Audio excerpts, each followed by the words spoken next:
cet appareil, donc on devrait pouvoir vous enregistrer toutes et tous. Voilà, c'est parti. Juste 2 minutes que je prenne mon papier.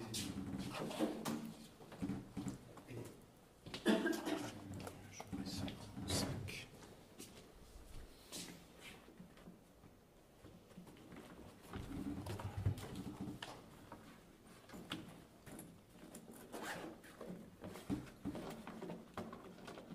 Bazar, mais oui.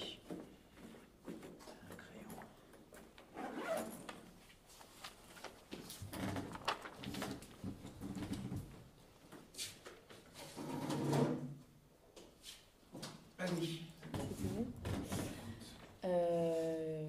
Du coup, ma problématique, c'est la suivante. Comment le capitalisme a-t-il influencé les représentations cinématographiques de la société occidentale?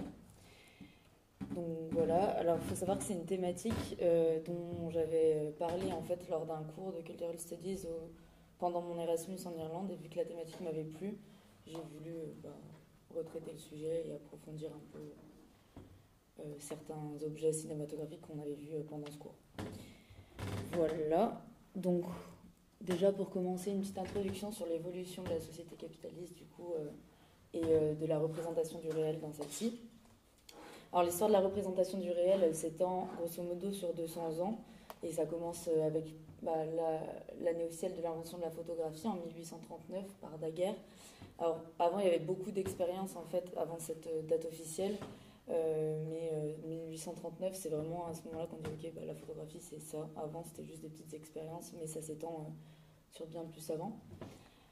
Donc, et en 96, c'est le début de l'image mouvante, avec le premier film qui est fait par des Français, du coup, qui est une publicité en fait du train qui arrive à La Ciotat par les frères Lumière. Il me semble que le musée à Marseille, si je ne dis pas de bêtises.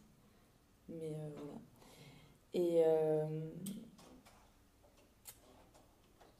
Et du coup, à ce moment-là, on réalise qu'il y a un marché grandissant dans le milieu du cinéma qui est possible. Du coup, dès les années 1900, on essaie de développer des nouvelles industries pour répondre à ce besoin-là.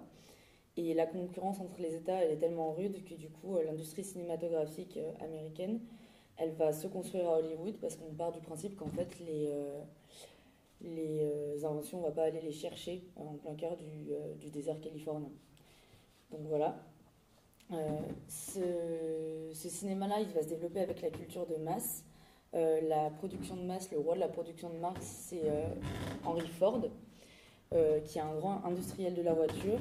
Il a apporté du coup l'idée de financer, c'est lui qui a apporté l'idée de financer les ouvriers pour qu'eux-mêmes puissent devenir des consommateurs. Et donc cette idée-là, ça a été un tournant dans le capitalisme, parce que ça a amené en fait des nouveaux modes de construction pour la société. L'objectif étant d'améliorer le bien-être pour ensuite améliorer les services, du coup, grâce à la production de masse, et notamment la production massive de culture, de biens culturels. Par exemple, du coup, le système de santé gratuit, il a été créé dans ce but-là, c'était de rendre le consommateur en bonne santé et de maintenir sa santé pour que derrière il puisse consommer. Voilà. Donc cette idée, elle est évoquée par Antonio Gramsci, du coup, qui est un marxiste qui a été emprisonné par Mussolini. Il dit que le Fordisme, c'est le résultat de la production et de la consommation de masse. Ça implique du coup une plus grande équité sociale, pour que derrière, c'est cette idée que le consommateur doit être bien pour consommer. Et les personnes qui travaillent, en fait, elles doivent pouvoir acheter parce que ça ouvre sur un plus grand marché pour plus de bénéfices. Et c'est aussi l'idée de faire croire que le confort, il est amélioré pour aimer les gens, mais en fait, derrière, c'est pas pour valoriser les personnes, c'est vraiment seulement pour améliorer les affaires, et du coup, on fait croire que le capitalisme aime les gens, mais en fait, voilà. Donc, le cinéma, il est à son tour devenu un objet de marchandisation. En anglais, ils utilisent le mot to commodify, the commodification, c'est en gros la marchandisation des choses. Et c'est dans les années 30 que le cinéma se développe le plus, parce que dans le milieu populaire, vu qu'il n'y avait pas la télévision, ça crée énormément. Un autre tournant culturel dans les années 70 arrive, c'est dans le but d'améliorer la production. c'est l'émergence en fait du néolibéralisme. Donc petit à petit, on passe d'une époque moderne du Fordisme à l'époque postmoderne, post-Fordisme, qui va de pair avec la désindustrialisation et la montée des services du coup. Donc la reine entre guillemets du néolibéralisme, c'est Thatcher. C'est un courant économique du coup et politique qui prône la primauté du marché libre, la dérégularisation et la réduction de l'intervention de l'État dans l'économie. C'est ce qu'elle nous dit en fait, Thatcher, c'est que la société n'existe pas, il y a des hommes et des femmes individuels, des familles individuelles, la croissance ne peut se faire qu'à travers les gens et ils doivent d'abord se regarder eux-mêmes. Donc clairement, elle, ce qu'elle prône, c'est l'individualisme. Et cette idée, elle illustre du coup comment on va libérer l'individu, enfin libérer entre guillemets du coup, parce qu'il y aura la figure de toi, il y aura moi, mais il n'y aura plus de nous ensemble.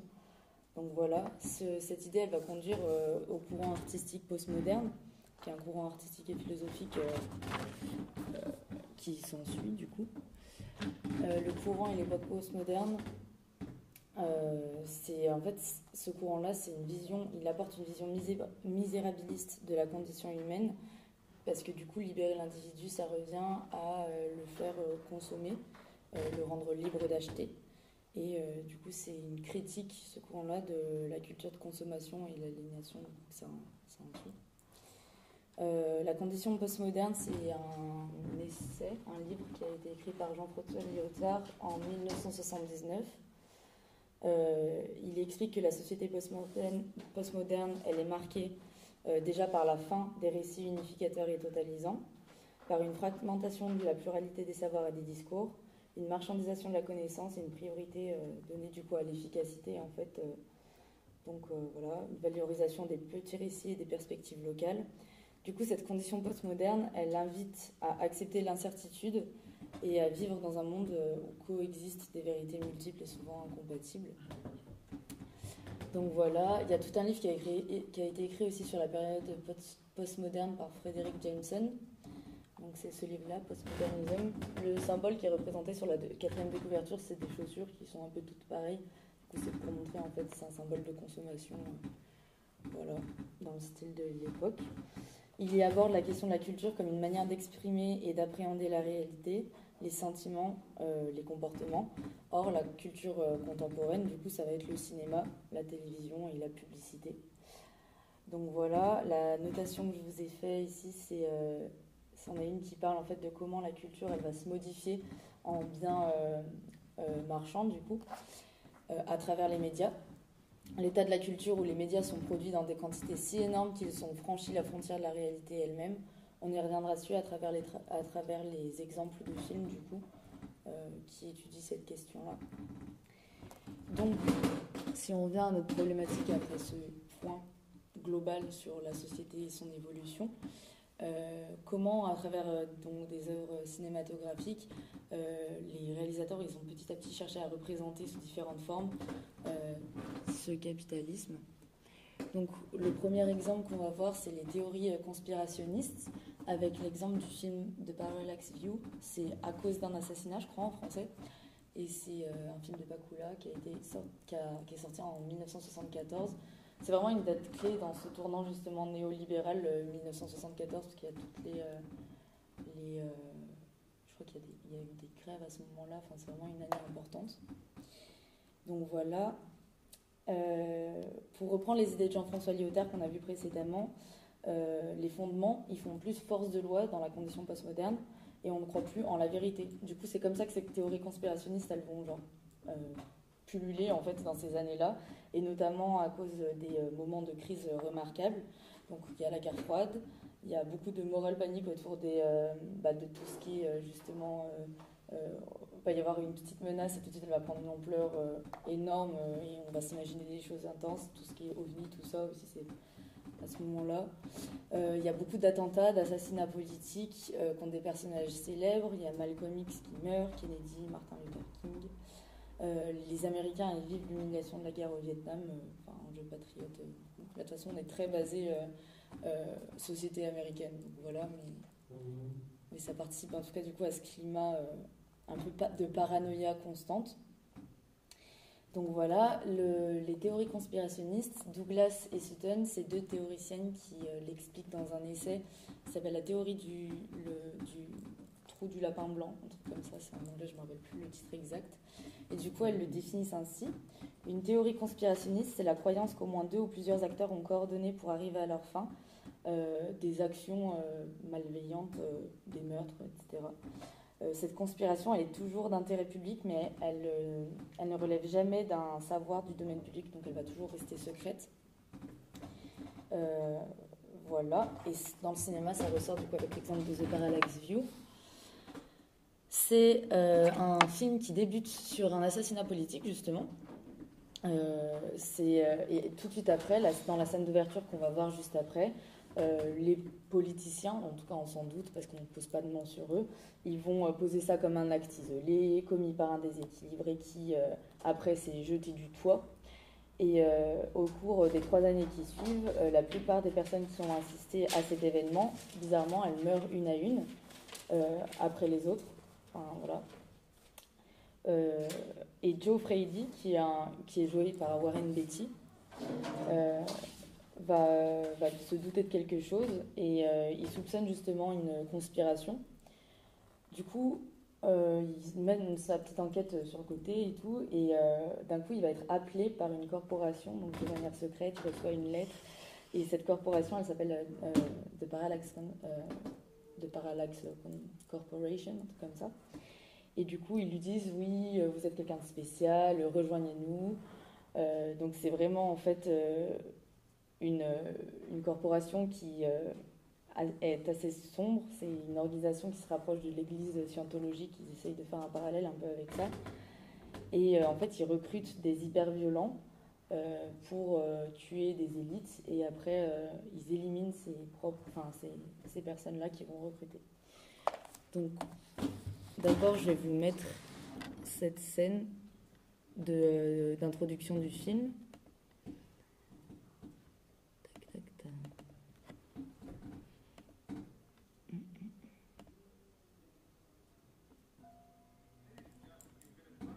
Nice. Ah oui, je suis désolée, pendant cet exposé, il va y avoir pas mal de spoil. Donc si jamais... Enfin, vu que c'est... Tac, tac, tac. Si jamais vous comptiez voir certains... Lui, c'est vrai qu'il est un peu vieux, mais... Comment on fait pour sortir du diaporama? Comment? Alors... Non, je crois qu'il faut que je... Ouais, ce serait plus simple. Alors...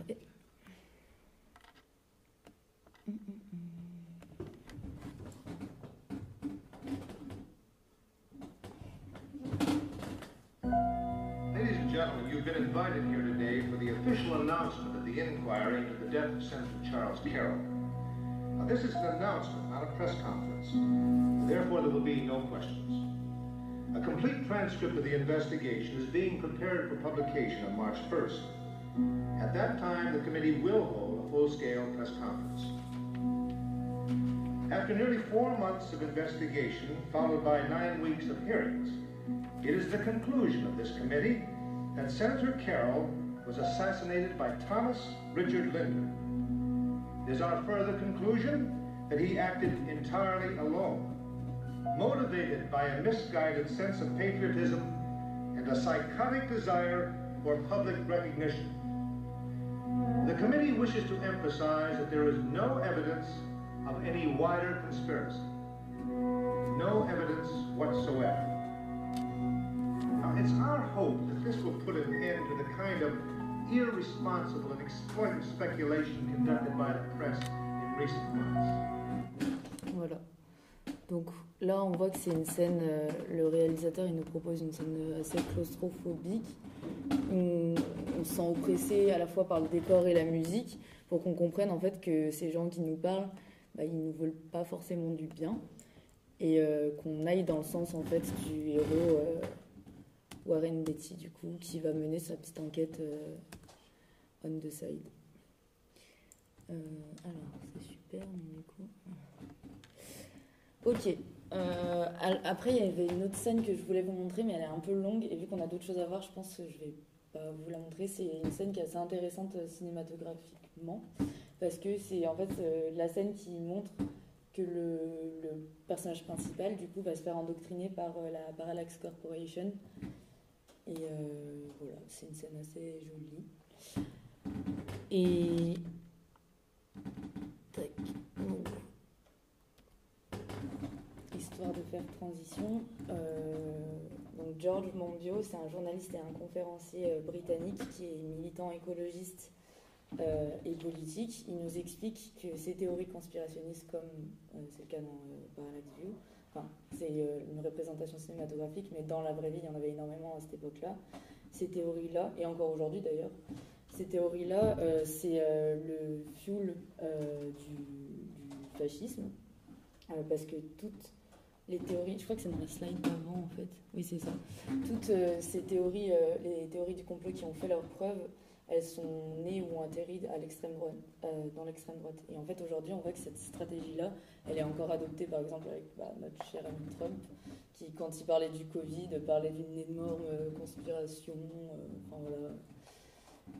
Donc c'est intéressant de voir à quel point du coup justement ces théories-là, elles peuvent conduire à de la paranoïa. Et c'est donc à cause des contextes politiques qu'il y a cette idée qui se développe. Et on nous montre en fait à travers ce genre de film que le capitalisme il pousse en fait à la folie. Une série qui reprend cette idée-là, qui est pour le coup beaucoup plus moderne, enfin beaucoup plus récente, c'est la série de Mr. Robot, faite par Sam Esmail. Elle est parue en 2015. Et en fait, c'est juste pour faire transition parce qu'il reprend vraiment cette idée dès le premier épisode qu'il y a une énorme conspiration contre le monde entier en fait, qui est liée par des géants type Microsoft. Enfin, il y a plein d'allusions en fait à Microsoft dans toute la série. Et en fait, on nous montre à la fois cette ambivalence entre la conspiration qui a l'air réelle, en tout cas du point de vue du personnage principal, qui est un hacker surdoué, et en même temps, il est complètement fou. Du coup, il y a un peu cette idée que le capitalisme rend fou. Et c'est ce qui est montré à travers cet opening-là. CV, des cadeaux inoubliables à créer sur cv.fr. Hello, friend. Hello, friend. That's lame. Maybe I should give you a name. Bon, il n'y aura pas les sous-titres, j'arrive pas à le... But that's a slippery slope. You're only in my head. We have to remember that. Shit. This actually happened. I'm talking to an imaginary person. What I'm about to tell you is top secret. A conspiracy bigger than all of us. There's a powerful group of people out there that are secretly running the world. I'm talking about the guys no one knows about, the guys that are invisible. The top 1% of the top 1%, the guys that play God without permission.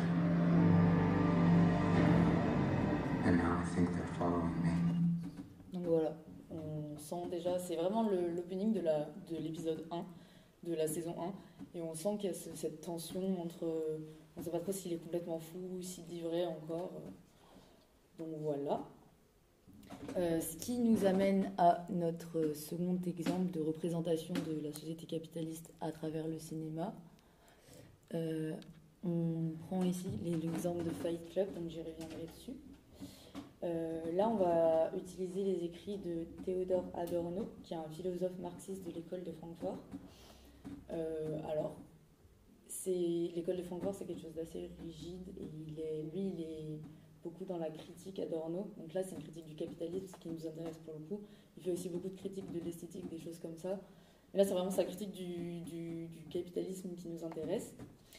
Pour parler de ce monde postmoderne, du coup, il explique que nous vivons dans un monde où tout va de plus en plus vite, un monde dans lequel les chiffres ont de l'importance, mais pas la qualité. On voit aujourd'hui avec les PIB qui augmentent, mais les conditions de vie qui diminuent. Donc les chiffres disent quelque chose, mais la réalité donne une autre version. Cette idée-là, on peut faire le parallèle avec la citation connue d'Oscar Wilde qui vient de la pièce de théâtre, L'éventail de Madame Wing, c'est Windermere. Donc, un cynique, c'est un homme qui connaît le prix de toute chose, mais la valeur de rien. Donc, voilà, c'est clairement ce que prône la doctrine néolibérale, si on se rappelle de ce que disait Madame Thatcher. Les gens ne se soucient du coup pas de leur mode de vie. En l'occurrence, dans le monde capitaliste, c'est le mode de vie polluant, parce qu'eux, ils en profitent, du coup, ils ne vont pas forcément aller remettre ça en question. Voilà. Donc, dans Fight Club, il y a une véritable critique du capitalisme qui est constante. C'est l'histoire. Alors là, pour le coup, c'est vraiment gros. Enfin, c'est gros spoil de tout. Parce que le personnage principal, du coup, c'est Ted, un insomniaque complètement. Enfin, c'est la figure de loser en personne qui travaille du coup dans une compagnie d'assurance de voitures. Lui, son travail, en fait, c'est d'évaluer si il a plus de bénéfices, enfin l'assurance a plus de bénéfices à rappeler un modèle de voiture qui aurait un défaut qui conduit à des accidents de voiture graves où il y a des morts, ou donc s'ils ont plus de bénéfices à faire ça, ou juste de payer les victimes, les dédommagements à la famille des victimes. Donc c'est un métier assez... qui vraiment symbolise ce truc de on n'a plus de valeur, c'est que les chiffres qui nous importent. Toute sa vie, elle va être organisée, tout est ergonomique. Il a un petit appartement dans lequel son but, c'est de collectionner les meubles du catalogue Ikea. Et un jour, en prenant l'avion, il va rencontrer Tyler Gordon, qui est joué du coup ici par Brad Pitt. Lui, alors c'est son antagoniste sur tous les points. Et le jour où son appartement à Ted, Tyler, va brûler, il va rejoindre Tyler, qui va lui faire une leçon de morale. Donc là, c'est sur la scène qu'on va voir, c'est cette scène-là.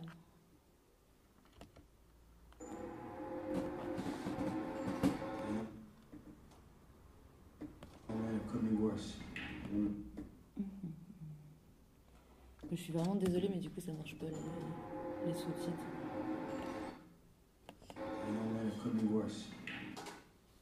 Non.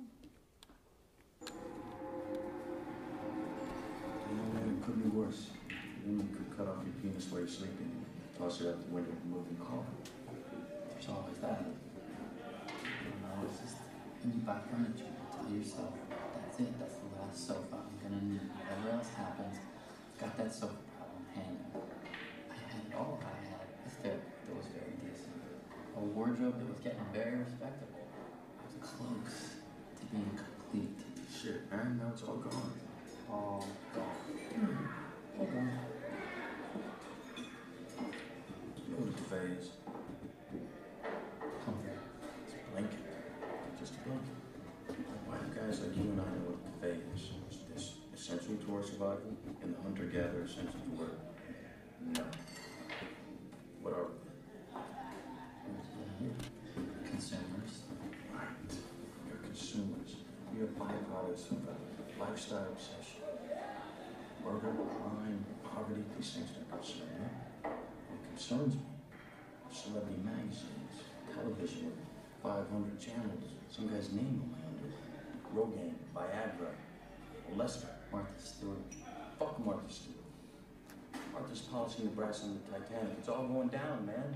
So fuck off with your sofa units and string green strike patterns.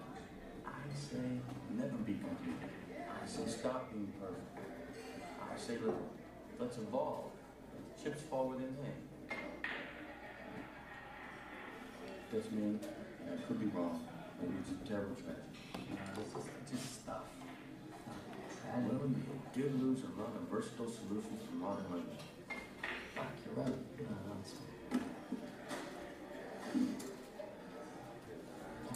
My insurance is probably going to cover it.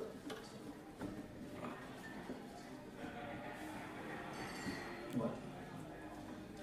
Things you own end up owning you. Voilà. Donc c'est ça qu'en fait, dans cette scène qui est importante, c'est vraiment ce qu'il lui dit, en mode les choses que tu possèdes finissent par te posséder. Et en fait, donc, dans cette scène, tout le long, Tyler Gordon, il détruit un peu le monde dans lequel vit Ted, en lui disant, en fait, c'est n'importe quoi, tu te fais complètement dominer et tout.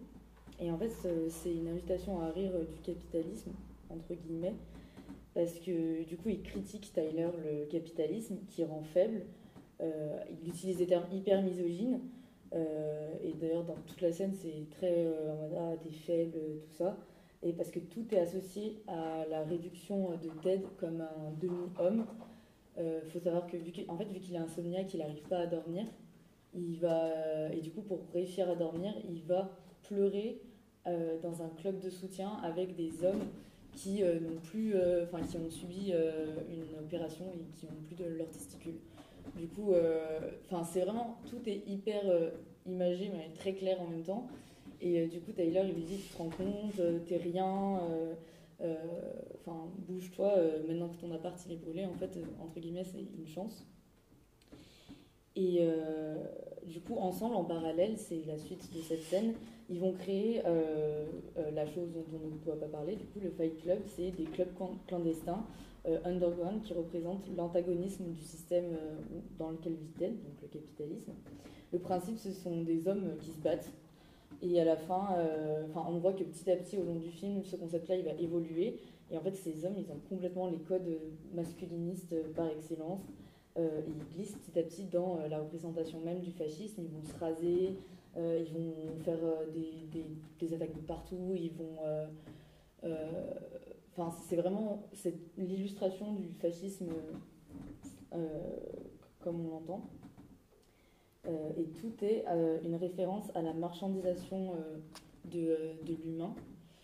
Ce qui nous amène à l'idée suivante. On retrouve notre cher Adorno et sa joie de vivre dans son essai In Minima Moralia, du coup, qu'il a écrit entre 1944 et 1949. Adorno, il explique en quoi en fait l'Holocauste était quelque chose d'inévitable dans la société capitaliste. Et en fait, c'est ce que montre Fight Club, c'est cette idée-là, c'est que la marchandisation de l'homme, au point où toutes les valeurs, elles en sont effacées. Tyler Gordon, en fait, il représente ça. Il représente l'aboutissement du capitalisme au point où on recycle absolument tout. Alors, un peu trigger warning parce que c'est crade, mais en gros, Tyler Gordon, il va récupérer avec Ted à un moment donné pour se faire de l'argent la graisse de liposuction que les riches se font faire, pour après en faire des savons et les revendre aux gens, à ces mêmes gens riches en fait. Donc les gens achètent leur propre graisse. Et c'est en ça qu'on peut faire un parallèle avec cette théorie de l'Holocauste que nous propose Adorno. C'est que c'était là, en fait, l'industrialisation de la mort du peuple juif qu'avaient organisé du coup les nazis. C'était ça, c'était de retirer de la valeur absolument tout dans le corps juif jusqu'au bout. Donc voilà, c'est vraiment Fight Club, c'est poussé jusqu'à ce bout-là, puisqu'en plus Ted, c'est ce qui, à la fin, tout explose et c'est vraiment poussé jusqu'au bout. Où, on se rend même compte que du coup Ted et Tyler c'est la même personne et en fait c'est comment le capitalisme ça rend fou à ce point-là en fait, au point d'exploser en fait les valeurs du monde dans lequel on vit. Donc voilà, et là la référence avec du coup Auschwitz, on le voit aussi parce que c'est le travail qui nous libère, donc c'est un message qui est totalement capitaliste du coup sur la porte même du camp d'extermination et Adorno il le dit vraiment l'Holocauste c'était inévitable en fait dans la société capitaliste qu'on était en train de créer parce que c'est vraiment l'industrialisation de la mort quoi. Voilà. Donc, sur un dernier exemple de reproduction de la société à travers le cinéma, c'est la société vue comme une géante simulation. Là, on utilise le concept de simulacre de Jean Baudrillard. Donc, déjà, pour lui, la culture, elle va évoluer en 3 temps. On a l'époque prémoderne de la culture où en fait ça va être l'église et des représentations bibliques absolument de partout. Il y a cette idée du mal contre le bien. Puis après il y a la culture moderne qui va émerger. Elle arrive avec les avancées techniques, donc, comme la photographie par exemple qu'on a vu au début de l'intro. au début du XXe siècle, du coup, et cette production, elle donne un champ nouveau à de nouvelles possibilités à la culture pour proliférer, pour se dédoubler, pour devenir d'autres formes, la culture sous d'autres formes. Et ce temps-là, donc ce temps des avancées techniques, Baudrillard, il l'appelle le temps des simulations, où on va figer le réel, spécifiquement avec la photographie, là, pour le coup. C'est assez facile de se faire l'image. Et aujourd'hui, maintenant, il dit, on est passé de cette société du réel à la société de l'hyper-réel, donc de la culture postmoderne. On est tellement entouré de ces simulations, des photos, qu'elles sont devenues nos réalités, alors même qu'elles ne se réfèrent à rien, vu que ce sont que des photos. Enfin, voilà. Et du coup, c'est de la culture, c'est ce qu'il explique à travers son concept de simulacre, des copies de copies, car la culture, c'est plus la base des référents réels, mais la production culturelle qui nous entoure, en fait. Et donc, pour illustrer ça, on peut aussi prendre l'idée qu'il y a une grande carte qui va recouvrir un territoire, et en fait, cette carte, elle prendrait la forme du territoire. C'est une métaphore qui a été utilisée par un Argentin dans une petite histoire, j'ai plus le nom de l'histoire, mais et où la carte finit par disparaître parce qu'en fait elle est tellement parfaite qu'on ne peut pas l'entretenir. Mais là, l'idée dans le simulacre, ça serait que la carte, en fait, réapparaisse, enfin, serve de référent réel, et du coup, on n'est même plus dans la réalité. On est vraiment dans l'hyper réel. Donc, on ne sait plus faire la différence entre la simulation et le réel. Or, dans le film Matrix, il y a des références à cette idée-là, au simulacra et à la simulation de Baudrillard. Dès le début, là, ça c'est une capture d'écran d'une des premières scènes où on voit Neo coder quelque chose et après il cache c'est ce qu'il revend dans un livre, et c'est le livre de Jean Baudrillard. Donc il y a plein de choses comme ça, et la scène là qu'on va voir, qui est une scène assez connue, Welcome to the Desert of the Real, c'est en fait, il quote directement Jean Baudrillard avec son idée du désert du réel, où en fait la carte va disparaître.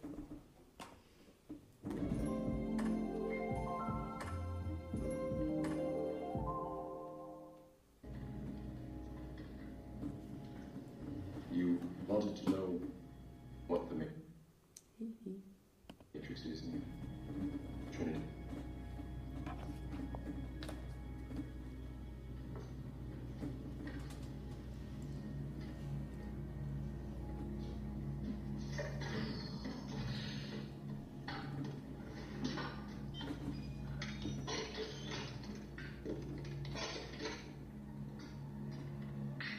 Try to relax.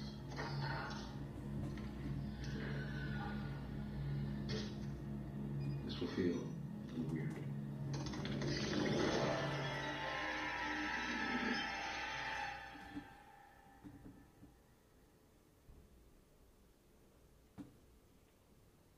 This is the construct.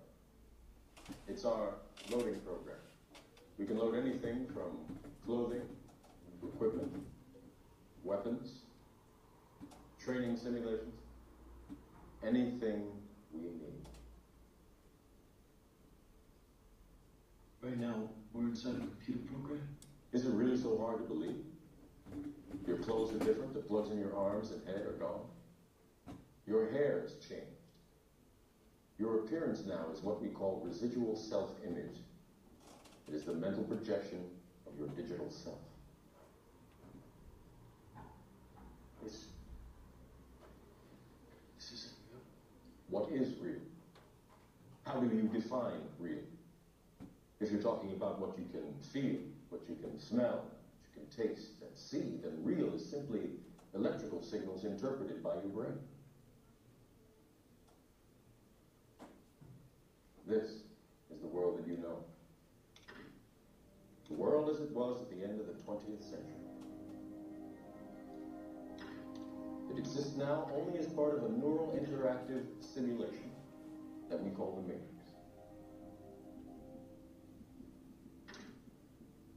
You've been living in a dream world, Neo. This is the world as it exists today.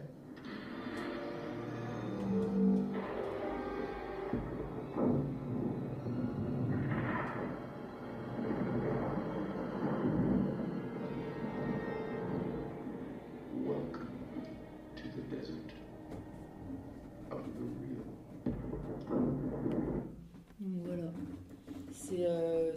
enfin, Matrix, c'était un peu ce truc de... Il y a toujours eu, en fait, des films sur la réalité ou quoi, mais là, c'était vraiment un film hyper culte sur comment on représente, en fait, que ce qu'on vit, c'est pas vraiment réel, et en fait, on est dans une simulation. Donc, voilà. Et en fait, ce qui est très intéressant ici, c'est que Jean Baudrillard, il était encore vivant au moment où Matrix est sorti. Et quand bien même il y avait toutes ces références à son ouvrage dans le livre, dans le film, il s'est complètement dédouané de ça. Enfin, complètement, oui et non. Mais il explique, en tout cas dans des entretiens sociologiques, qu'en fait, ça reste très différent de son concept de simulacre. Donc je vais vous en lire un extrait. Justement, quand on lui pose la question vis-à-vis de cette représentation-là et de cette notation dans les films Matrix, il dit qu'il y avait déjà d'autres films qui traitaient de cette indistinction croissante entre le réel et le virtuel. Il parle notamment du Truman Show, qui en fait correspondrait peut-être mieux à cette idée de simulacre. Matrix, il vaut surtout comme une synthèse paroxytique de tout ça, mais le dispositif y est plus grossier et ne suscite pas vraiment le trouble. Où les personnages sont dans la matrice, c'est-à-dire dans la numérisation des choses. Donc là, c'est le cas dans cette scène où en fait Neo il est réveillé, enfin il a mangé la pilule et là du coup il rejoint les autres. Enfin, il est plus dans la matrice justement là, où ils sont radicalement en dehors, en l'occurrence à Zion. Donc là, c'est là où il a rejoint. J'ai plus son nom. Mais il rejoint les autres à Zion et en fait il est aware, il est en dehors du système qui lui fait, enfin en dehors de la simulation quoi. Or, ce qui serait intéressant, c'est de montrer ce qui se passe à la jointure des deux mondes. Mais ce qui est avant tout gênant dans ce film, c'est que le problème nouveau posé par la simulation y est confondu avec celui très classique de l'illusion.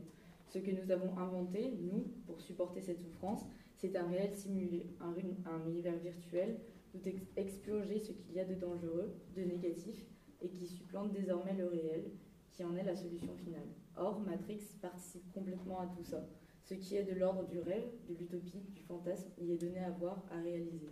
Puisque du coup, il y a des gens qui arriveraient à sortir de cette possible simulation et qui du coup casseraient ce truc d'illusion. Et Matrix, du coup, il dit c'est un peu le film sur la Matrix qu'aurait pu fabriquer la matrice. Donc c'est un peu une mise en abîme, quoi. Et après, du coup, les enquêteurs, ils vont lui poser la question suivante dans cette interview.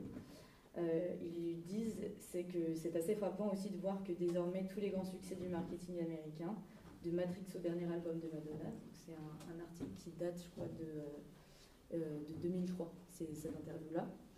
Donc ils lui disent que tous les grands succès, ils se présentent explicitement comme des critiques du système qui promeut massivement, donc qui font un peu partie de ce système-là. C'est ce qu'induit en gros l'interlocuteur dans sa question. Et là, Jean Baudrillard, il va répondre que c'est ce qui rend l'époque assez irrespirable. Le système, il produit une négativité en trompe-l'œil qui est intégrée au produit du spectacle, comme l'obsolescence est incluse dans les objets industriels. Donc quand il dit que ce qui est intégré au produit du spectacle, c'est ces objets de critique, apparemment, en fait, il fait une référence directe à Guy Debord, un situationniste qui a écrit un essai, l'essai suivant, La société du spectacle. Et donc le spectacle, en l'occurrence, c'est le besoin de consommer tout le temps, constamment, et en fait que du coup les gens seraient dans le faux constamment parce qu'ils seraient tout le temps dans la consommation de biens virtuels ou voilà. Et d'ailleurs, Debord, une des premières phrases de son ouvrage, c'est toute la vie des sociétés dans lesquelles règnent les conditions modernes de production s'annonce comme une immense accumulation de spectacles. Et là, du coup, en fait, il reprend carrément la phrase de Marx dans Das Kapital, où lui, il parle d'une immense accumulation de capital, du coup. Mais là, c'est l'idée que, en fait, les gens, ils sont devenus consommateurs, mais du coup, ils sont consommés aussi, quelque part. Enfin, voilà. Et du coup, cette idée, elle est reprise, comme le disait Jean Baudrillard, dans le Truman Show, où en fait, on va observer un homme faire sa vie, mais sa vie n'existe pas, puisqu'il a grandi dans l'écran, et du coup, l'enjeu pour Truman, ça va être de s'échapper de cette simulation qu'est sa vie. ce show qu'est sa vie, quoi. Donc voilà. Pour conclure, on peut se demander vers comment aujourd'hui ça évolue, cette idée de représentation de la société, et notamment avec la question du multivers, du coup. Est-ce que c'est une manière contemporaine, du coup, de représenter la réalité? Est-ce qu'on s'est échappé un peu par cette représentation-là? Parce que du coup, tous les films sur le multivers, ils se multiplient. Aujourd'hui, on le voit avec les Spider-Man, du coup, et celui-là, Everything Everywhere All at Once. Alors pour le coup, le multivers, c'est quelque chose qui était déjà évoqué avant, notamment dans une des premières séries, la première série, je crois, Twin Peaks, où du coup, il y a cette idée d'univers parallèle. Mais là, c'est vraiment développé dans ce film-là, en tout cas, où en fait, c'est une famille d'immigrés chinois qui vivent aux États-Unis, et la mère, elle va se rendre compte en fait que sa fille, elle vit en fait absolument toutes les simulations, enfin pas toutes les simulations du coup pour le coup, toutes les réalités possibles et inimaginables en même temps, et du coup il y a une histoire qui se crée autour de ça. La morale un peu de ce film, elle est résumée en la métaphore du bagel qui contiendrait tous les savoirs et toutes les réalités en même temps. Et ce bagel, en fait, il renvoie justement à cette condition postmoderne. Enfin, on pourrait faire un lien direct justement avec ce que disait Jameson vis-à-vis de la culture qui, du coup, en dépasse la réalité. Parce que tout, en fait, c'est un symbole de surconsommation et de comment on relie tout, quoi. Donc, voilà. Une petite référence, du coup, c'est les différents montages. Merci. Bon, c'est un exposé qui brasse large, donc ça va être difficile de reprendre tout en détail. Je fais donc juste quelques petites incursions ici ou là. Moi, je n'ai pas vu le dernier film, Everything All at Once, donc je le vois. Par contre, les autres, je les connaissais bien. Alors, et effectivement, la construction de votre exposé, elle est intéressante, c'est-à-dire de passer par des figures successives de représentation du monde contemporain, enfin, de l'état des sociétés capitalistes tardives, quand même, qui passe par la case, effectivement, de l'imaginaire du complot. Ça, les années 70 sont très riches, justement, en ce type de film. Il y a Les Hommes du Président, il y a Conversations secrètes, il y en a toute une série, comme ça, de films des années 70, alors bien sûr, qui sont alimentés par l'imaginaire vraisemblablement, de la guerre froide, de l'espionnage, de tas de choses, et puis tout simplement qui puise dans le monde politique qui est, à l'époque, effectivement, connaît un certain nombre de coups d'État, de manipulations aussi à ce niveau-là. Donc c'est un imaginaire politique extrêmement riche dans le cinéma américain de ces années-là, dont Fight Club est aussi une sorte de continuité, de queue de comète. Je l'ai revu il n'y a pas très longtemps, après l'avoir vu évidemment à l'époque où il est sorti. C'est un film génial, je trouve, qui reste dans cette analyse de la dynamique du complot, et dans cette sorte de montée en puissance tout au long du film, cette folie et en même temps folie très organisée.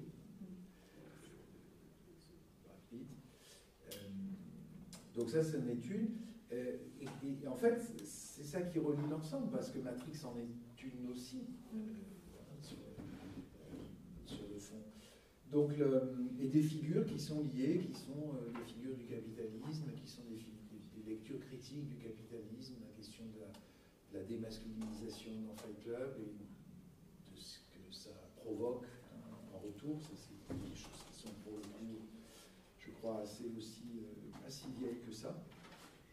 Donc ça, c'était plutôt, j'ai trouvé bien, essayer de construire comme ça cette lecture, remontant, disons, il y a 50 ans, à peu près, en arrière, Et effectivement, en articulant ça au début avec l'émergence d'un autre modèle politique qui est celui du néolibéralisme, et articuler la montée du néolibéralisme et l'émergence de la société postmoderne. L'analyse de Lyotard, qui est un peu l'un des premiers essais qui essaye de faire le point sur... C'est d'ailleurs un essai commandé par le Canada, à Lyotard, par le Québec. Ça a son importance aussi, puisque ça vient d'Amérique du Nord, la demande d'analyse de ces transformations sociales d'une société qui est redéfinie par les médias et d'une société qui, à l'image des savoirs, la perte des grands récits, c'est-à-dire des grands récits d'émancipation, le marxisme principalement visé, ces grands récits disparaissent, c'est-à-dire qu'il n'y a plus quelque chose qui porte à l'arrière-plan les sociétés et qui laisse la place à la pluralisation des savoirs, à la fragmentation, ça vous l'avez assez justement dit. Et c'est ça qu'il étudie, Lyotard, dans les sociétés capitalistes avancées. On pourrait faire un lien assez intéressant entre ce type de société dans lesquelles on est encore, une société de l'individualisation, du libéralisme, une société de la singularisation, j'avais dit à un moment, il y a toi, il y a moi, voilà, avec l'incommensurable des différences, mais qui n'est plus justement résolu dans quelque chose qui est un grand récit dans lequel tout le monde peut entrer, qu'il soit religieux ou qu'il soit idéologique. C'est le marxisme, c'est les deux grandes catégories que Lyotard a à l'esprit quand il écrit dans les années 70. Donc des formes de société comme ça qu'on peut décrire, c'est un peu sous l'idée du délitement, de la désagrégation, mais aussi au profit d'une sorte d'émancipation des individus, une sorte de monade. Chaque individu devient une entité et n'est plus lié par des prescriptions lourdes, communautaires, identitaires, etc. Ça, c'est un peu l'état de société que décrit Lyotard, qui correspond à ce que le néolibéralisme propose effectivement au plan politique, mais c'est aussi, étrangement, à ce moment-là que les études culturelles commencent à agiter la main et à dire « Hello, nous on est là », et c'est précisément cette segmentation de la société qu'on est en train de commencer à étudier.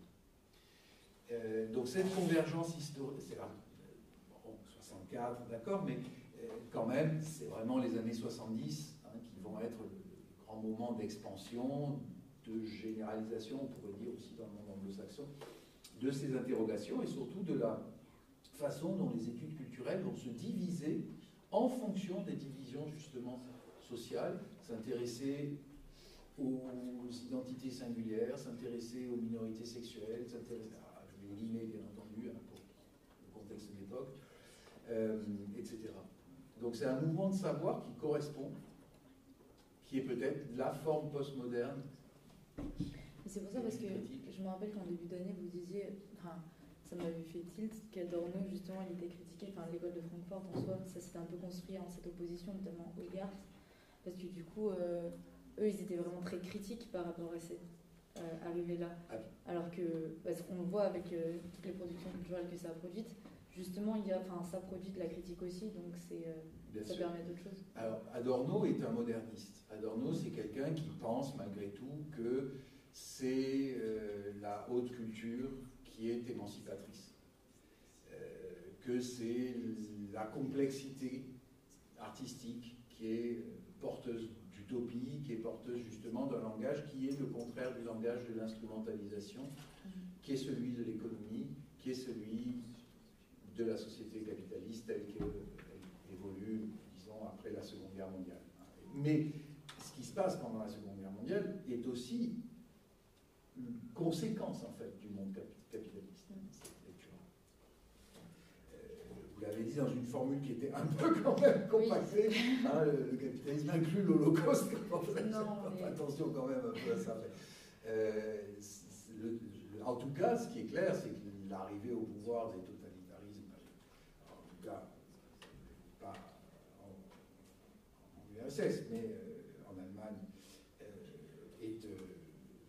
alors qu'effectivement c'est un mouvement qui se présente au départ, qui naît comme un mouvement, on dirait aujourd'hui populiste, c'est-à-dire qui va mettre en avant la souffrance économique, sociale du peuple allemand, due en grande partie à la question des réparations de guerre, etc., etc., mais qui va se trouver être tout à fait soutenu par le grand capital allemand, qui pense qu'il va pouvoir tenir précisément la bête politique parce que l'économie est plus puissante. C'est là qu'ils se sont trompés.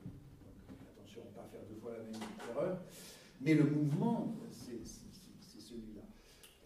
Donc Adorno, c'est quelqu'un dont l'expérience historique est marquée par la guerre, est marquée par le génocide, etc., par toutes ces dimensions-là aussi de la mise en place de ce monde total qui s'incarne en Allemagne, mais pas que. Hein, bon, voilà. Et il va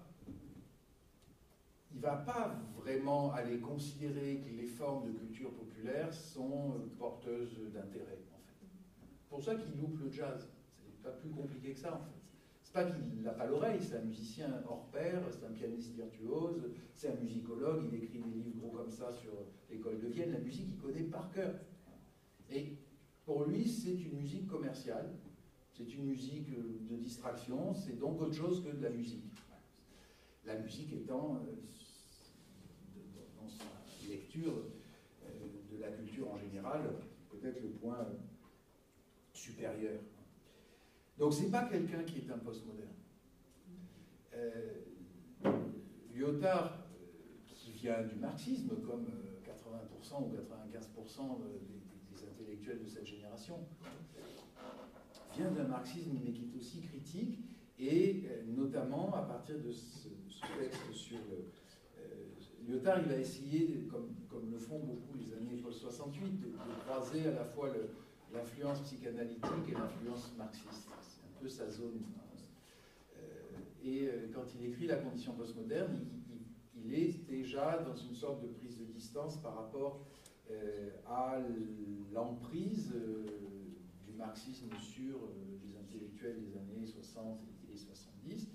Et il est en train de comprendre qu'il y a des choses qui sont en train d'apparaître, qui sont déjà mises en place et qui correspondent à ce que vous avez pour le coup après décrit, c'est-à-dire des sociétés, mais qui sont peut-être plus visibles encore en Amérique du Nord que ce qu'elles le sont en Europe à ce moment. Et le passage du modernisme au post-modernisme, il est très largement interprétable en matière de théorie de la culture comme étant le moment où la hiérarchie des cultures, la séparation des cultures, celle encore à laquelle Adorno adhère, entre culture savante et culture populaire, entre masse et culture d'élite, va tomber. Et où, et ça vient du monde américain, nord-américain, parce que l'état de la société est plus avancé en ce sens qu'il ne l'est en Europe au même moment, ça va commencer à se traduire par la validation de la littérature de genre, l'utilisation, le croisement, l'hybridation entre le roman et les formes de littérature populaire, le roman qui va laisser de côté les formes qui sont les siennes depuis quand? Tiens, depuis l'émergence à peu près conjointe du capitalisme en tant que forme sociale et de la littérature réaliste. Tout ça, c'est l'évolution, effectivement, elle est autour des années 60-70, quand ces hiérarchies culturelles, quand les modèles dominants de narrativité, qui sont ceux portés principalement par le roman réaliste, ou par le roman moderniste du début du XXe, le flux de conscience, des trucs comme ça, une littérature complexe, d'une certaine façon, va se trouver challengé, comme on dirait en français, contrebalancé par d'autres productions qui, elles, vont chercher dans la littérature policière, dans la littérature de science-fiction, des modèles et qui réinvestissent. Donc on est passé, en fait, passage du modernisme au postmodernisme, il peut se décrire autour de ce diptyque, d'une certaine manière, d'une pensée de la création comme chose de, comment dire, de pur, entre guillemets, hein, à l'inverse, c'est-à-dire une pensée du mélange, de l'hybridation, de l'impureté formelle. Donc voilà, le lien historiquement qui est là entre effectivement l'émergence du néolibéralisme comme forme politique quand même qui s'installe et qui a une certaine idéologie, bien entendu, qui est une idéologie anti-étatiste, hein, fondamentalement. Le néolibéralisme, il est philosophiquement construit par des Austro-Hongrois, en fait, donc des gens qui viennent aussi d'Europe centrale et qui ont comme arrière-plan dans la tête tout sauf les États totalitaires. Pour pas que l'État soit fort, puisse être fort, il faut le mettre à poil. Après, un essai inverse évidemment, mais voilà, le débat politique de côté. Mais c'était assez intéressant de voir comment vous articuliez ça, même si ce n'était pas toujours très clair, entre les films, entre la situation idéologico-politique du moment en question et l'évolution des sociétés. Juste puisque vous l'avez cité sans donner son nom, il s'appelle José Luis Borges, le monsieur qui a écrit cette nouvelle. Sur la nature.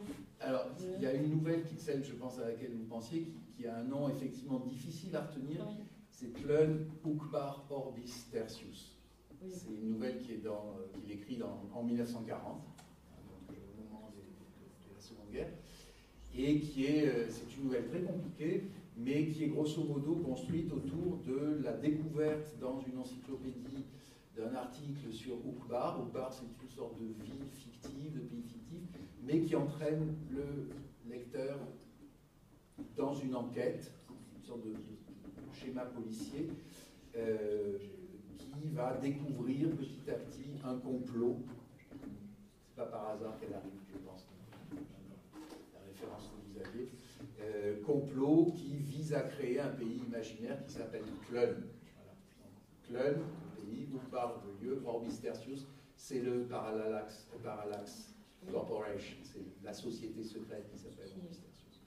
C'est une nouvelle géniale, vraiment, mais et très anticipatrice hein, sur cette situation de l'imaginaire du complot. Voilà. Bon, donc c'est très très riche. Voilà, il y a beaucoup de choses, je pense, de références. C'est pareil, le livre de Jameson. Jameson, c'est un assez compliqué quand même à assimiler. C'est un marxiste. C'est un philosophe américain, un théoricien de la culture, mais qui est quand même très marqué lui aussi par le marxisme. Et c'est un livre effectivement important. Il y a tout un débat voilà, entre Lyotard, Jameson. Les Allemands vont répondre aussi à Lyotard. La suite par Adorno. Adorno est mort, mais Habermas. Il va y avoir une sorte de critique par les modernes, du postmoderne. Il y a tout un débat dans les années 90 autour de ces questions, qui sont des enjeux assez importants à l'époque, et dont effectivement on trouve des reflets dans les films. Ça m'a donné envie de revoir Matrix aussi. Ah, c'est Morpheus, enfin j'avais un trou du coup. Celle que vous avez montrée, qui est si célèbre. Voilà, est-ce qu'il y a des questions de vos camarades? Je suis désolé, la lumière baisse, mais là je peux absolument rien faire, il n'y a pas de lumière dans la salle. Donc si vous vous mettez à ronfler, je siffle. Mais... Non? Bon, merci Ève pour... Ah, pardon. Oui, moi j'ai pas trop compris le lien entre Twin Peaks et Everything Everywhere. Non, il n'y a pas de lien direct, c'est juste qu'en fait dans Twin Peaks, alors je ne l'ai pas vu, j'ai vu que des extraits de Twin Peaks pour le coup, mais il y a un peu cette idée qu'il y a un monde parallèle qui agit sur le monde réel, et du coup c'est ça en fait qui dans Everything Everywhere All at Once, c'est donc si vous l'avez pas dit, c'est en gros les autres réalités qui interfèrent dans le monde réel, enfin dans le monde en tout cas où est la mer qu'on suit de base. Du coup c'est un peu cette idée là. Mais en soi, il n'y avait pas de lien, c'est pour ça que je ne l'ai pas mis dans le diapo, c'est juste j'y ai pensé en mode. Mais Oui, parce que Twin Peaks, c'est. Oui, oui, c'est pas ça, J'ai vu c'est la un peu série, vicieux. et oui, il y a ce délire de monde parallèle. Après, c'est pas un multivers, Non. en fait, Twin Peaks, ça parle surtout de la violence des sociétés d'aujourd'hui, et c'est une critique aussi de la société de consommation, de la télé, tout ça. Mais oui, en vrai, oui, je vois un peu. C'est juste en gros que c'était pour rappeler aussi que les réalités virtuelles, enfin, pas du coup les réalités virtuelles, parce que c'est d'autres réalités tout court, bah, ça existait en fait avant. Aujourd'hui, c'est juste qu'aujourd'hui, c'est vraiment la forme la plus contemporaine. Enfin, c'est le multivers qu'on voit dans les dessins animés Spider-Man aussi, qui sont trop bien. Enfin, voilà, enfin, je les kiffe, mais voilà. C'est tout. Bon, vous vivez dans quel monde il faut choisir aujourd'hui, je suis là. Il s'en passe des choses dans le monde réel, pourtant. Alors, on a avancé quand même. Bon, on voulait faire juste un break de 2 minutes, on démarre le deuxième exposé. Et on enchaîne. Je pense qu'on aura pas le temps d'en faire 3. C'est 45, on s'arrête à 45. On n'aura pas le temps. Bah, après, Il vous faut 10 minutes. Oh, c'est express. Allez, ça va. On va faire le vote et puis on arrive. On passe, sinon. Si, j'ai tout écrit sur mon ordinateur, donc il faut que je peux utiliser pour mettre sur le diaporama. Oui. Vous avez besoin de vous brancher aussi? Oui. Alors, par contre, il vous faut un. J'ai un port HDMI. Ah, direct dessus? Ouais, c'est vieux modèle. C'est costaud les masques. Eh oui.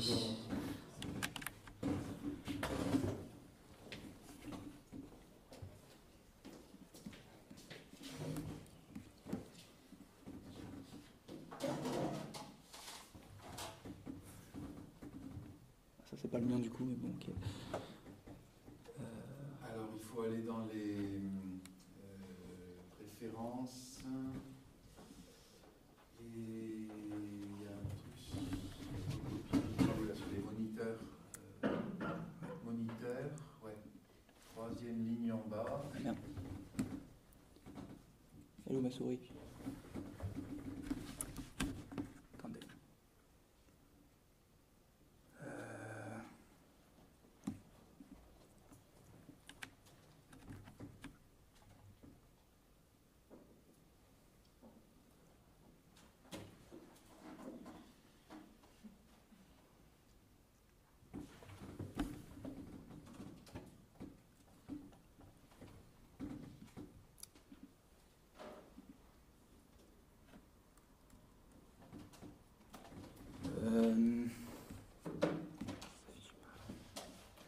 Réglage d'affichage, probablement. Le problème c'est que là, j'ai même pas ma souris quoi. C'est-à-dire que moi j'ai rien là sur le mien. Ça bouge Non, parce que moi. Ah, ça y est. Non, je l'ai débranché. Mais quand je vais dans moniteur, j'ai pas. Vous n'avez pas le réglage.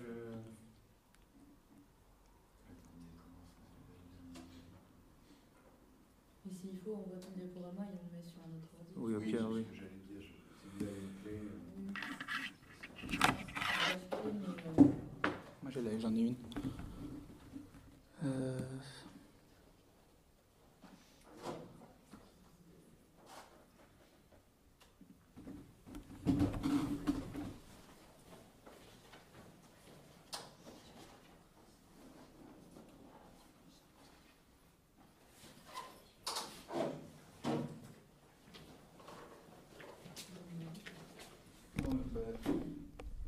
Je vais essayer avec la clé.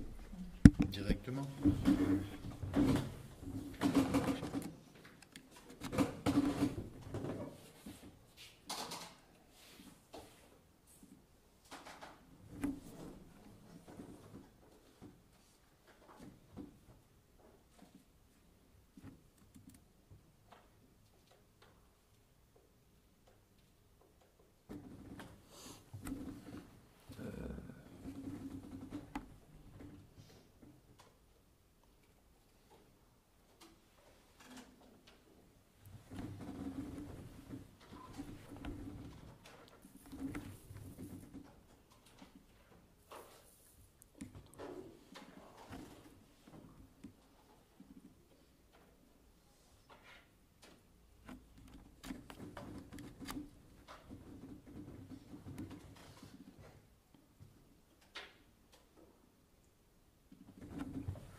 pire, ça vous dérange pas si je peux prendre le tien ou quoi?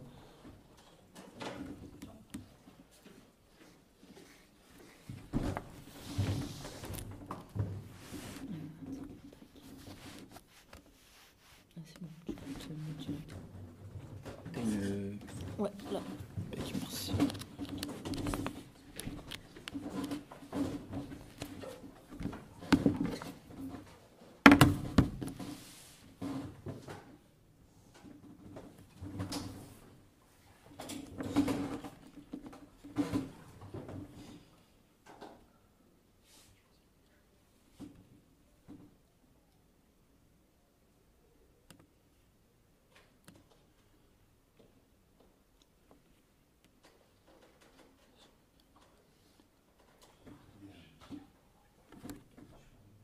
Est-ce que vous faites aussi votre mémoire sur l'e-sport? Oui. Ouais. Pour mettre en plein écran.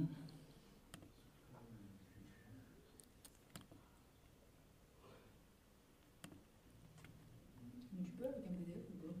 Normalement, oui. Déjà peut-être fermer la colonne là, avec tous les outils. Ouais, peut-être. Voilà, ça vous donnera déjà un plus grand. Bon, au pire. Sur la touche F, des fois.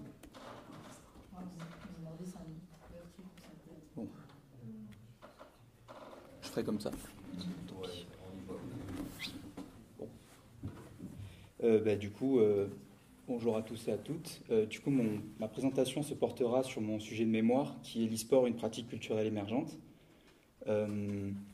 L'e-sport, c'est une pratique qui date des années 90, notamment avec la sortie du premier jeu vidéo, j'ai plus le nom exact, mais vous savez, c'est le jeu avec les deux barres latérales et la balle qui rebondit. C'est Pong? Comment? C'est pas Pong? Il me semble que c'est Pong, ouais, c'est ça. Et du coup, l'e-sport, le terme e-sport, ça désigne l'ensemble des pratiques qui permettent à des joueurs de rivaliser électroniquement, notamment à travers des jeux vidéo. Donc, durant cette présentation, si j'arrive à... Donc, je vais vous présenter le développement de l'e-sport en France, les différents types d'événements qu'on a pu accueillir en France. Ensuite, je vous présenterai ma problématique et je finirai par conclure. Donc, le point de départ de ma réflexion, à l'origine, je suis quand même assez intéressé, je suis plutôt un fan de ce qu'on appelle de l'e-sport. J'essaie de m'y intéresser, que ce soit les compétitions sur différents types de jeux vidéo, que ce soit chez les garçons comme chez les filles. Et aussi, il faut savoir que j'ai fait une licence information et communication, et en L3, j'ai réalisé un mini-mémoire qui s'intitulait « L'e-sport, un renouveau pour l'événementiel ». Donc j'ai fait un lien entre l'e-sport et les différents types d'événements qu'on a pu voir ou qu'on verra à l'avenir en France.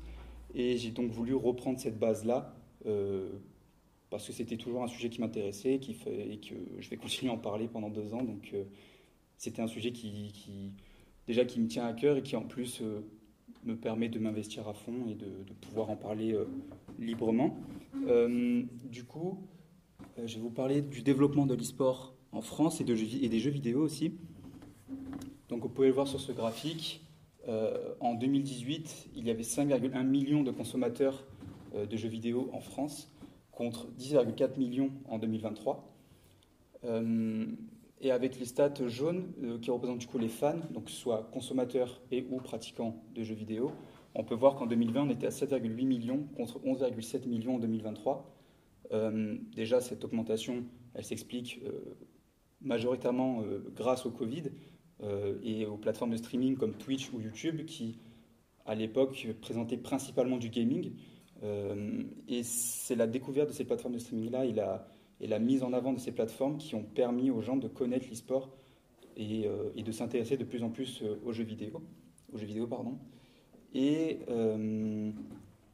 aussi, j'ai voulu m'intéresser à ce sujet-là de la pratique culturelle, car en me faisant des nouvelles rencontres, en discutant autour de moi et en parlant aussi à mes proches, je me rends compte que de plus en plus de personnes s'intéressent et connaissent le mot e-sport, ou alors du moins connaissent les jeux vidéo, même les anciennes générations, comme on dit.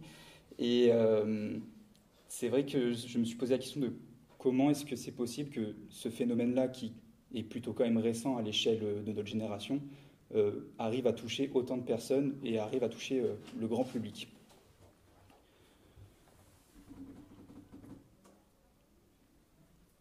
Du coup, je vais vous parler des différents types d'événements qu'on a pu accueillir en France. Alors à gauche, c'est le KCX4, donc, qui est un événement qui a été fait il y a un mois, tout pile, à Paris La Défense Arena. Donc les KCX, donc là c'était la 4e édition. Les KCX sont des événements organisés par la Carmine Corp, qui est une équipe française d'e-sport, créée par Kamel Kebir, alias Kameto sur Twitch, qui est donc un streamer principalement de jeux vidéo.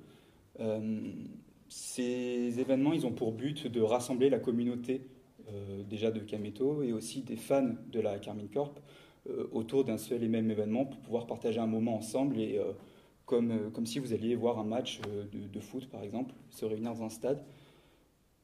Et à droite, c'est la Coupe du Monde de League of Legends, qui est un jeu vidéo très connu sur le marché de l'e-sport, donc les jeux de Coupe du Monde 2019. Ça, ce ne sont que des exemples, mais il y a aussi eu la Coupe du Monde de Trackmania, la Coupe du Monde de Counter-Strike, et l'année prochaine, on accueillera à Paris la Coupe du Monde de Valorant, qui pareil est le même éditeur que League of Legends. Ces différents événements, ils ne sont pas arrivés là par hasard. Premièrement, on a pu voir les différents types on a pu voir plusieurs personnalités de l'e-sport, du coup, comme Kameto ou même Zerator, qui ont été accueillis à l'Élysée par le président Emmanuel Macron pour discuter de l'e-sport et commencer à faire évoluer les choses parce que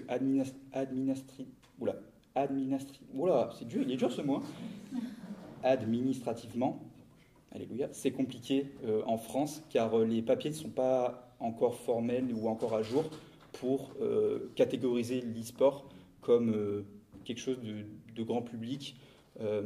Et donc c'est compliqué pour les éditeurs de mettre en place ce genre d'événements et de pouvoir les accueillir en France. Et le public qu'on voit là dans le stade, oui. Il regarde les joueurs qui sont sur le plateau ou ouais, c'est ça. Non, principalement c'est ça. Il y a une scène où les joueurs sont sur la scène avec leur matériel et sur les écrans géants, c'est diffusé les matchs. Ouais, voilà, c'est ça.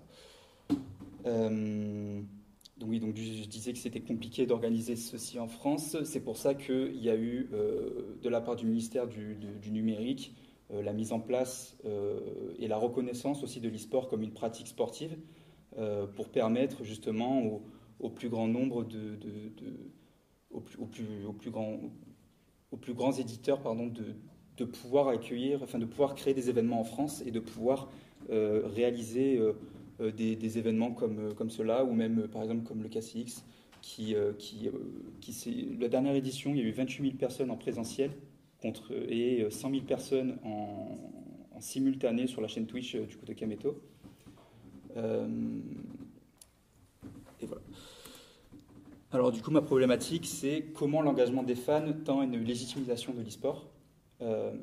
Comme l'a dit du coup Kameto sur l'un de ses lives, la majeure source de revenus de son équipe, ça vient du merchandising, du coup des différents maillots, des écharpes, des drapeaux qui sont vendus via leur site internet. Et en fait, ce sont simplement les fans qui les achètent. C'est vrai que quand il a dit ça, je me suis demandé comment est-ce que ces personnes-là se disent « Tiens, je vais acheter le maillot de mon équipe d'e-sport ». Et surtout que la majorité de la communauté sont quand même plutôt jeunes, même voire des fois mineurs. Et comment est-ce que ces personnes-là arrivent à convaincre leurs parents de leur offrir, par exemple, des cadeaux à Noël d'e-sport ou même des jeux vidéo, etc. Et c'est donc la problématique que je vais avoir durant mon mémoire. Et qu'est-ce qu'il faut que je dise après? Je ne sais plus. Non, voilà, c'est du coup ma problématique et comment les fans et les consommateurs arrivent à rendre crédible l'e-sport aux yeux du grand public, à en faire parler. J'aimerais bien aussi interroger du coup pour mon mémoire des têtes d'affiche comme du coup Kameto, j'ai pu citer, ou même par exemple Squeezie, Gotaga et Brooks qui ont créé la structure Gentlemate, qui est pareil une équipe française d'e-sport, et Squeezie du coup qui est le numéro 2 YouTube français, qui grâce à lui et sa notoriété permet au plus grand nombre de connaître l'e-sport, ou du moins en entendre parler, et de pouvoir commencer à ce que ça rentre dans les coutumes et de la culture française, parce qu'on a quand même de gros événements, comme j'ai pu vous les citer, mais aussi des joueurs qui sont quand même plutôt reconnus sur la scène. Je pense notamment à Ziwo, qui est un joueur du jeu Counter-Strike, qui est 3 fois champion du monde, et aussi plein d'autres que j'oublie. Mais il y a quand même une grande ferveur et une grande... on a quand même en France, on a de la chance d'avoir le matériel et l'esprit pour avancer et faire que l'e-sport devienne un sport traditionnel et qu'on n'ait plus les vieux stéréotypes de l'ado boutonneux derrière son écran qui passe des heures devant son écran et enfermé et à ne pas toucher l'herbe de dehors. Pour conclure, je tiens à rappeler que du coup l'e-sport c'est encore en plein développement et que les structures ont encore du mal à être rentables. Et donc c'est aussi pour ça que les fans représentent une certaine source de revenus et sont aussi les créateurs des valeurs, mais en même temps ont besoin de valeurs pour exister et pour s'être représentés. Donc c'est un peu un problème, je pense, que je vais avoir en essayant d'interroger ces personnes-là. Et ensuite, j'aimerais dire aussi que l'e-sport, c'est pas juste un phénomène de mode ou quelque chose comme ça, mais que c'est quelque chose de très poussé et de très intellectuel. Il faut vraiment s'y intéresser et vraiment prendre le temps de comprendre comment ça fonctionne pour vraiment comprendre et rentrer dans le train, comme on aimerait dire sur Internet. Voilà, merci de m'avoir écouté. Alors, il y a des questions, hein. Oui, je sais. Justement, l'une des premières questions qui m'est venue en tête, c'est la question du financement, parce que pour louer l'Arena, par exemple, je n'ai pas l'idée des tarifs, mais enfin, ça ne coûte pas 200 balles, quoi. Non. Donc, il faut quand même, à la base, avoir des moyens conséquents. Ouais. Est-ce que c'est... donc, les gens, je suppose que le système, en fait, c'est comme, effectivement, aller voir un match, ou donc on paye un billet, en fait, pour entrer. Oui, mais je pense que ça revient à moitié-moitié pour le propriétaire du lieu et l'autre moitié pour les personnes qui organisent. Voilà. Mais il y a, du coup, je disais que c'était principalement les fans qui généraient la source de revenus, mais il y a aussi des sponsors quand même qui aident et qui, soit en fournissant du matériel, soit en fournissant de l'argent tout simplement. Et on a une idée à peu près des volumes financiers que ça représente? Non, parce qu'ils n'en parlent pas trop, mais je peux prendre comme exemple Zen, qui est une émission organisée par Maxime Biaggi et Grim Cujo. C'est un talk show ils ont fait pareil du coup Bercy il y a un mois, et ils avaient dit à peu près les chiffres, c'était autour de 1 300 000 l'organisation de l'événement, quoi. Donc je pense qu'on est à peu près pareil, voire plus, étant donné que là, on peut rajouter du matériel haut de gamme qui coûte cher, et puis voilà, quoi. Et alors, donc, les compétitions se font par jeu, c'est-à-dire qu'on est spécialiste de tel ou tel jeu. C'est ça. Et comment est-ce que tous les jeux donnent lieu à des tournois de cette ampleur? En fait, chaque jeu a son propre système et son propre circuit compétitif. Mais là, en l'occurrence, pour par exemple les KCX, c'est ce qu'on appelle des show matchs. Donc c'est des matchs qui ont juste, comme dans le nom, de créer du show et de créer de l'engouement. Donc c'est en dehors du circuit officiel, organisé par l'éditeur. Majoritairement, c'est ça, c'est l'éditeur qui crée le circuit et qui le met en place, quoi. C'est une autre question que je voulais vous poser. Comment est-ce que le truc se met en place? Du jeu, en fait. Voilà, c'est ça. Ouais. En fait, vu que dans les années 2010, il n'y avait aucune grosse entreprise qui voulait vraiment donner la démarche financière ou pour investir dans l'e-sport.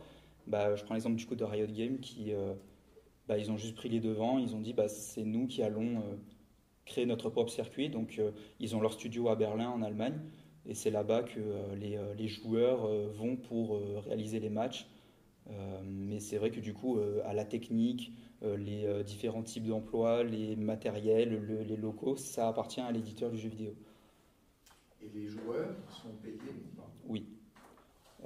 Quand on atteint un niveau professionnel, en fait, ça devient ça devient leur métier qu'ils font de tous les jours. Donc oui, ils sont payés. Et il me semble aussi qu'il y a une prime en fonction des tournois qu'ils remportent sur les jeux vidéo. Oui, donc l'économie est effectivement calquée sur celle du sport. Oui, c'est ça, exactement. Ça calque le sport traditionnel, sauf que là, on ne court pas, on réfléchit beaucoup. Et quels sont les jeux les plus... c'est des jeux de combat, c'est quoi comme... Alors, qui sont vraiment les tendances les plus importantes. Je dirais League of Legends majoritairement, qui est du coup un MOBA multijoueur, multiplayer online battle arena. Donc c'est un jeu en 5 contre 5 avec une diversité de champions, de personnages. Et en fait, le but c'est de détruire ce qu'on appelle le Nexus. Et en fait, tout le déroulement de la partie se tourne autour de ça. Et en fait, c'est toutes des stratégies qui sont mises en place tout au long des mois de préparation et ce qu'on appelle des scrims. C'est des matchs d'entraînement qui sont faits par les joueurs entre diverses équipes de haut niveau. Et une partie comme ça de Coupe du Monde, finale Coupe du Monde, machin, une partie, ça dure combien de temps? Une partie, ça diffère selon ce qui se déroule durant le jeu, mais en moyenne, c'est 30-40 minutes une partie. Ah, moi, je pensais que c'était plus long. Non, League of Legends, c'est entre 30 et 40 minutes. Et après, en fonction des jeux, ça peut varier. Après, ça dure plus longtemps, parce que faut gagner plusieurs parties pour gagner le match. Ça dépend. Ça dépend ça dépend du format, voilà, c'est ça. Coupe du Monde, tout ça, des fois, finale, tout ça, ouais. Tu as ce qu'on appelle du coup des BO, des best-of, et en fait ça peut être BO1, donc une seule partie, BO3, BO5, et en fait c'est des manches qui représentent du coup les parties. Et supposons que c'est un BO3, c'est la première équipe qui gagne 2 parties gagne le BO et du coup le match. Comme le volleyball. Ouais. Ouais, voilà, c'est ça. Bon, non, c'est sûr que c'est quelque chose qui est en construction, mais je pense quand même, ça y est, ils ont quand même des statuts, ils ont... Oui, ça dépend pour certains, il y a encore pas très longtemps, les équipes, en fait, vu qu'elles n'étaient pas reconnues comme des entreprises, c'était pas vraiment reconnues comme des entreprises, et plus comme des associations. En fait, elles payaient leurs joueurs qui, eux, étaient en auto-entrepreneurs. Et en fait, ils faisaient passer ça sous des formes de devis en disant... ça pose la question de la fiscalité. Oui, voilà, c'est ça. Plein de questions. Surtout que la plupart du temps, très souvent, ça arrive que les joueurs, c'est des personnes plutôt jeunes qui ont entre 16 et 20 ans. Donc, quand tu as 17 ans et que tu dois monter ton auto-entreprise, c'est un peu compliqué au niveau... administratif. Mais les montants financiers sont conséquents quand même déjà. Ça dépend de quelle échelle, mais parce qu'on peut voir que certaines structures se retirent de certains jeux, certaines compétitions parce qu'ils n'ont plus les moyens et que ça ne rapporte pas assez, et du coup ils se retirent de certains jeux. Voilà. Bien, et il n'y a pas de jeu de sport vraiment au sens où on ne joue pas au football, au hockey sur glace Non, il n'y a pas... Non. À part Wii Sport, non, il n'y a pas grand-chose. Non, non, c'est plutôt des jeux de combat. Ouais, ou des jeux de tir aussi. Des jeux de tir. Beaucoup. Voilà. Jeux de voiture aussi, il y en a pas mal. Ouais. Après, il y a des blessures. Hein? Il y a des blessures en sport. Ouais. Les joueurs professionnels, quand ils arrivent à la fin de leur carrière, ils ont de l'arthrite aux mains. Ils ont des tendinites. Des tendinites, beaucoup. Il y a ouais. énormément de problèmes. C'est vraiment Fracture du poignet, c'est déjà arrivé aussi. Ouais. La nulle, parce que... Ouais, surtout les mains, quoi, parce que ils finissent très souvent avec de l'arthrite. La fracture du poignet, c'est souvent arrivé. Ouais, voilà, c'est ça. Ah oui, mais ça, Voilà. Bien. Vous êtes tous joueurs ou pas Ouais. Mais pas les filles. Si, quand même. Il y a Camille dans la classe qui va faire son mémoire sur League of Legends. D'accord. Mais c'est quand même plutôt un public masculin Oui, c'est plutôt un public masculin, mais il y a quand même des compétitions pour les femmes. En fait, majoritairement, ce qui se passe, c'est que les équipes qui sont à la base composées de garçons on crée du coup des équipes féminines. Je pense notamment pour Valorant où il y a un circuit qui s'appelle les Game Changers, où c'est vraiment, c'est pas que pour les femmes, c'est pour toutes les personnes qui ne se considèrent pas comme des hommes et qui peuvent du coup rejoindre ce tournoi et y participer. Bien. Merci. Merci. Bon. Allez, un peu. Je pense qu'on va garder Charlotte pour la prochaine fois. Ça sera plus substantiel. Bon, bah écoutez, s'il n'y a pas d'autres questions, je vous laisse tranquille. On se revoit la semaine prochaine, moi je viendrai. Et puis après, c'est tout. Je ne vois plus. Je n'ai pas de cours sur le semestre. S'il y a des problèmes d'ordre administratif, des questions de notes, des choses comme ça, adressez-vous en priorité au secrétariat plutôt qu'à moi, parce que moi je ne sais pas, donc je vais m'adresser au secrétariat de toute façon. S'il y a des questions plus personnelles ou qui touchent à, je sais pas, les formules de stage, tout ça, voilà, demandez, je vous répondrai. Et puis voilà. On a fini pour aujourd'hui. Allez, bonne soirée. Et très bonne fin de semestre, parce que là c'est